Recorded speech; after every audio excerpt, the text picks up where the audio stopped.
Regardons les listes du tournoi CrowdCon. La première liste, les Chaos Space Marine avec Creation of Bill. Dans le QG, nous retrouvons un Prince Démon ailé, avec la Relix de Golax, donc là, il a forcément la marque de Nurgle. En pouvoir psychique, nous avons le Wartime. Ensuite, nous avons un Lord Discordant, avec le trait de seigneur de guerre Twisted Régénération. En relique, le Gorget of Eternal Hate. Il a la marque de Tsinch, et c'est le seigneur de guerre. En troupe, nous retrouvons 2 unités de cultistes, ainsi que 2 unités de légionnaires, toutes les deux en Chaos Undivide. Une unité aura la Demon Blade, et l'autre unité aura la Tainted Chain Axe. En élite, nous avons 2 unités d'élus. Les 2 unités ont leur Chaos Icône et la marque de corne. Ensuite, nous avons un maître des exécutions en Chaos Undivide.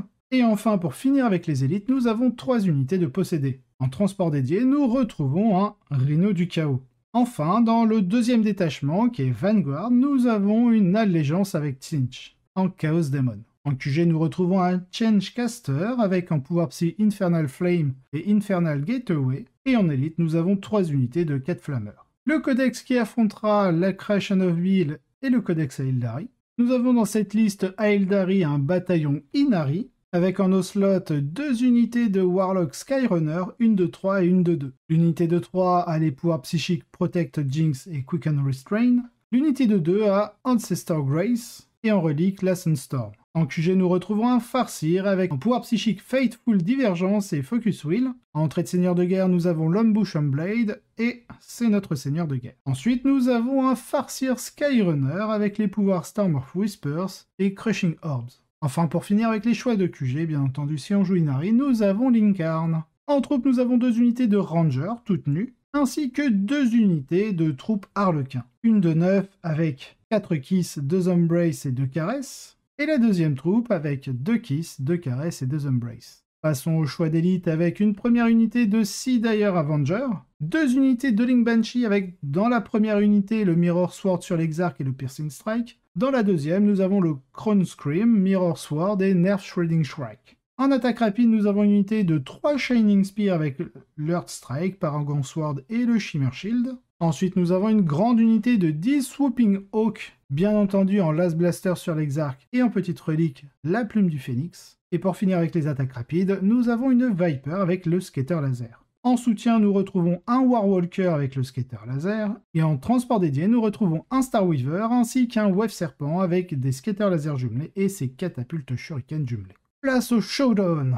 Chaos Space Marine contre Inari. C'est vraiment impressionnant d'avoir un face-à-face aussi inhabituel. Bien sûr, certains des jeux du Chaos sont nouveaux, mais les Inari sont disponibles depuis le début. Et il a fallu attendre jusqu'à maintenant pour que les gens commencent vraiment à les utiliser. Alors, qu'avons-nous là? Du côté du Chaos, les créations de Bill se sont imposées comme la manière dominante de construire des Space Marines du Chaos, principalement parce qu'elles ont l'un des meilleurs traits de faction du jeu, et un trait bien adapté à la méta. Qu'elles soutiennent très efficacement certaines des meilleures unités du Chaos, et qu'elles ont le meilleur secondaire de Légion. Ils sont un cauchemar pour les autres constructions de mêlée, et peuvent projeter leurs menaces assez loin grâce à l'accès à Advance et Charge. Ajouter des flammeurs est un très bon combo. Cela signifie que lorsqu'une grosse bagarre se déroule au milieu de la table, tout faux pas de l'adversaire peut être brutalement puni. Et ajouter un lanceur de sorts peu coûteux pour les actions psychiques est plutôt bien. Le match-up de l'Inari contre cela est un sac distinctement mitigé. D'un côté, bien qu'ils s'appuient sur la mêlée pour infliger une quantité raisonnable de dégâts, ils sont beaucoup moins gênés par le trait création de Bill que beaucoup de listes ne le seraient. Simplement parce que les petites unités de Banshee et de Lance Brillante, donc les Shining Spear, s'attendent déjà à tuer une chose puis à mourir. Et ici, ils peuvent encore échanger s'ils touchent des possédés légèrement ramollis. L'armée du chaos n'a pas non plus de quoi faire exploser un Wave Serpent à distance, donc les Inari peuvent se permettre de les mettre en scène de manière assez agressive. Mettez le bouclier d'Inéad sur le serpent et c'est une vraie plaie, même en mêlée. Jinx plus les Swooping Hawk est aussi un moyen très efficace de réduire les unités de Space Marine du chaos, bien que les flammeurs le soient beaucoup moins. Et la grande unité d'Arlequin avec les buffs et l'Incarn sont sérieusement effrayants pour n'importe quelle unité de l'armée Chaos Space Marine. Tout en étant capable de se débarrasser confortablement d'une unité complète de possédés, se battant à mort avec la perte de seulement 4 points de vie en moyenne avec Let the Galaxy Burn. Enfin, les Inari disposent d'une bonne dose de blessures mortelles si le chaos s'approche, et cela s'ajoute efficacement à ce qui est proposé. En contrepartie, les flammeurs sont horribles pour les elfes ici. Ils sont excellents dans tout un tas de choses, et ils vont ignorer pratiquement tous les tirs, exigeant des réponses de mêlée qui ont peut-être déjà été utilisées ailleurs. Et vraiment, seuls les Banshees peuvent les charger à découvert. Chaque tour où l'on ne s'occupe pas d'eux une fois qu'ils sont à terre est un énorme problème. Et sur un déploiement en coin, il peut être difficile de les tenir à distance autant que les Craftworld le voudraient. Comment tout cela va-t-il finir par s'arranger? Honnêtement, ça peut aller dans les deux sens. Aucun camp ne peut vraiment se permettre d'erreurs majeures, et les choses sont définitivement ouvertes pour que l'un ou l'autre joueur prenne l'initiative. Je pense que les Inari sont légèrement favorisés par le plan secondaire qui consiste à prendre interrogation, les bannières ou Retrieve Nephilim Data en fonction de leur confiance, et nos prisonneurs. Ce qui est étonnamment bon ici. Ils peuvent faire un usage très efficace de leur transport pour prendre des objectifs de coin suffisamment durables pour demander un engagement sérieux, ou pour prendre le contrôle du centre lors d'un tour de basculement clé. Et créer une bataille sur plusieurs fronts devrait les favoriser. Si le chaos doit se diviser pour essayer de l'empêcher de prendre de l'avance sur bannière, ils peuvent prendre les échanges qu'ils veulent, et faire un usage maximum de l'incarne. Le manque relatif de tir de l'armée du chaos rend l'incarne exceptionnellement bon, même par rapport à la normale, car une fois que les flammeurs s'engagent dans la bataille, ils deviennent très prévisibles. Cela fait de nos prisonneurs un choix plus sûr, car les derniers tours devraient être une période où le dieu de la mort peut se déchaîner. Le seul problème, c'est que beaucoup de points de nos prisonneurs sont concentrés dans les flammeurs, et même si je pense que c'est probablement encore un bon choix, le chaos a la possibilité de les utiliser pour défendre contre les attaques de flanc, et ensuite s'appuyer sur le mouvement élevé qu'ils ont pour jouer en retrait. Il y a des unités rapides dans l'armée de Craftworld qui peuvent les chasser, mais c'est toujours un défi de taille. Cependant, je ne pense qu'aucun plan secondaire auquel le chaos a accès soit à la hauteur, d'autant plus qu'une unité de ranger peut s'installer pour bloquer une bannière au premier tour si le chaos choisit cette option, ce qui les oblige à essayer de jouer de manière un peu plus agressive, et à risquer de se faire distancer en conséquence. Comme je l'ai dit plus haut, je pense que cela peut aller dans les deux sens. Il semble que les deux camps ont joué un jeu très prudent qui a poussé les scores des deux côtés à un niveau élevé. Mais les Inari ont remporté la victoire à la fin, 93 à 84. Pour débriefer la liste Inari, cette liste est géniale. Elle a une telle profondeur d'astuces, des pièces d'échange très efficaces, et envoyer un Wave Serpent en 4+ invulnérable dans un endroit que vous voulez garder est légitimement très puissant. Maintenant, tout ce dont nous avons besoin, c'est que Games Workshop publie la fac disant « Oui, Inari peut évidemment utiliser les secondaires Azuriani dans Nephilim, afin qu'il cesse d'être légèrement ban dans beaucoup d'environnements et je n'ai aucune idée de la façon dont cet événement a statué sur ce point. Et je ne pense pas que cela ait eu beaucoup d'importance pour le showdown de toute façon. Excellent travail et cela m'inspire légitimement à remettre mes Eldar sur la table. » À la deuxième place, nous retrouvons une liste tôt. Dans cette liste tôt, nous avons une patrouille en enclave Farsight, avec en slot 4 chiens croûtes. En QG, nous retrouvons le commentaire Farsight lui-même avec son trait de seigneur de guerre Exemplar of Monka, un commandeur Colstar avec le trait Exemplar of the Koyon qui complète avec le redéploiement. La relique, on a l'Advanced EM Scrambler. Au niveau de ses armes, nous avons un Burst Cannon en prototype DW2, son High Output Burst Cannon, 2 Plasma Rifle et une Target Lock. En troupe, nous avons une unité de 10 croûtes carnivores. En élite, nous avons une grosse unité de Crisis avec 5 Burst Cannon, 5 Cyclic Ion Blaster, 5 Plasma Rifle, 5 Target Lock, 4 marqueurs drone et 1 Shield Drone. En attaque rapide, nous avons une unité de 4 chiens croûtes. En soutien, nous avons un Hammerhead en Gun Drone, et non plus avec les Burst Cannon. Enfin, pour finir avec ce premier détachement patrouille, nous avons comme volant 2 Sunshark Bombers.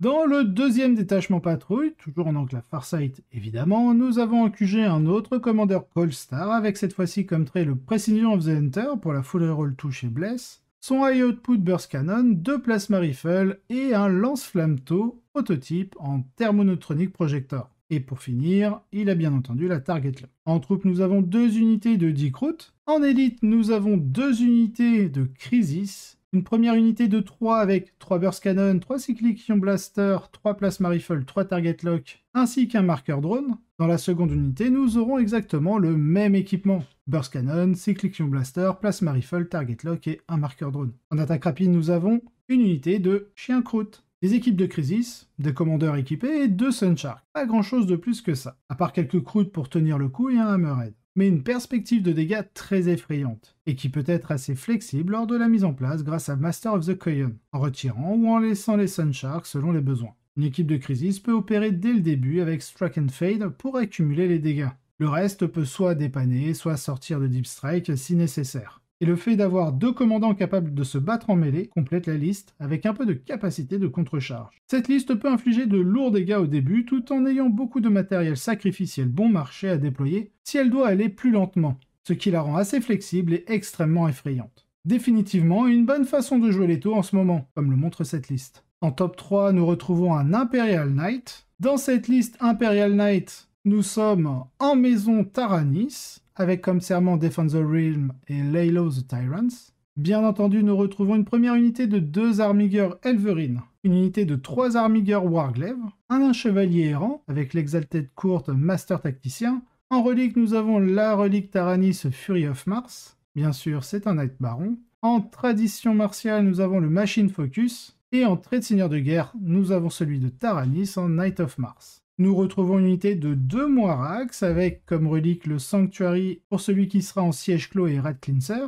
Pour le deuxième Moirax, nous avons le Knight Baron, les 2 Bleu Volkit. Et en trait, nous avons le Blessed by the Sacristans. Et pour finir avec cette liste, nous avons le Chevalier Paladin, en personnage Nightlands. En Exalted Court, nous avons le Princeps. En relique, le Home Dominatus. Et en trait de seigneur de guerre, le Reverend Knight. Et Blade Lance a peut-être pris l'avantage en tant que construction dominante de chevaliers impériaux. Mais plusieurs configurations de Questor Mechanicus ont également leur place, celle-ci étant peut-être la plus importante. La combinaison des capacités des 2 grands chevaliers permet à l'errant d'utiliser gratuitement, une fois par partie, le ciblage calculé. Il peut combiner avec l'autosis du Chevalier de Mars pour garantir un gros tas de mortels, effaçant quelque chose de l'existence avec un maximum de préjudice. C'est toujours une bonne capacité à avoir, surtout si vous affrontez des démons, parce que cela permet de contourner leur sauvegarde spéciale, et vraisemblablement nécessaire si les chevaliers veulent avoir une chance de pénétrer contre Votann. Parce que jouer en premier et supprimer une forteresse Hécaton pourrait être le seul plan fiable.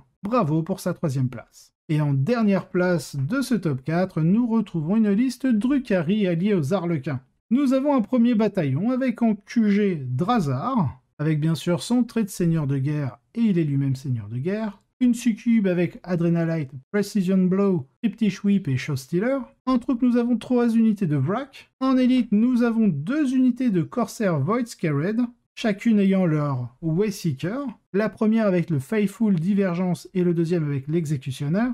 2 unités de Grotesque ainsi qu'une grosse unité de 9 incubes. En transport dédié, nous retrouvons un Raider avec sa Dark Lance, ainsi que 2 Venom avec leur Splinter Cannon et leur Splinter Rifle jumelés. Dans le deuxième détachement, nous avons une patrouille Harlequin en Light Sidas. En QG, nous retrouvons un Shadowseer, avec en pouvoir psychique Mirror of Mind, Shard of Light, nous avons l'agent of Pandemonium dessus et il est équipé d'un Neurodisruptor. En unité de troupes, nous retrouvons 2 troupes de joueurs, avec 2 pistolets à fusion et 2 Neurodisruptors, sinon ils ont leurs armes de mêlée classiques. En choix de soutien, nous avons 2 Void Weaver avec leur Prismatic Cannon, et en transport dédié, 2 Star Weaver. Une construction très inhabituelle en 4e position, qui semble essentiellement conçue pour rendre l'occupation du milieu de la table aussi pénible que possible pour l'adversaire. Le couvent personnalisé transforme les grotesques en pièces d'échange exceptionnellement fiables, qui prennent quand même quelques coups en retour. Ils peuvent en fait absorber une attaque de Creation of Bill par exemple. Et les incubes, Drazar ainsi que la succube, sont tout simplement d'excellentes pièces d'échange en général. L'agent du Pandémonium est une bonne chose à jeter dans ce mélange, rendant encore plus difficile pour l'adversaire de repousser au centre. Et le reste du contingent d'Arlequin fournit beaucoup d'unités rapides pour naviguer sur le plateau et prendre les choses. Cela aide à marquer Earth the Prey, qui est inhabituellement bon en tant que secondaire pour les constructions mixtes, car parce qu'il est basé sur quelque chose que votre adversaire fait et non que vous faites. Toute votre armée peut pleinement contribuer. L'utilisation des corsaires pour un peu de mortels supplémentaires grâce à l'exécutionneur, et plus important le point de commandement de Fateful Divergence est très bien aussi. Vous vous retrouvez quand même avec quelque chose d'assez fragile, et qui pourrait avoir du mal à résister à une liste comme celle des chevaliers, qui peuvent tout simplement les épuiser, ou des taux, d'où sa perte. Mais c'est une utilisation très cool des outils disponibles, et c'est une belle démonstration. Pour le reste du best, nous avons en 5e place Egor Kalinin en Necron éternel expansionniste, et en 6e place Justin Lack en Drukhari.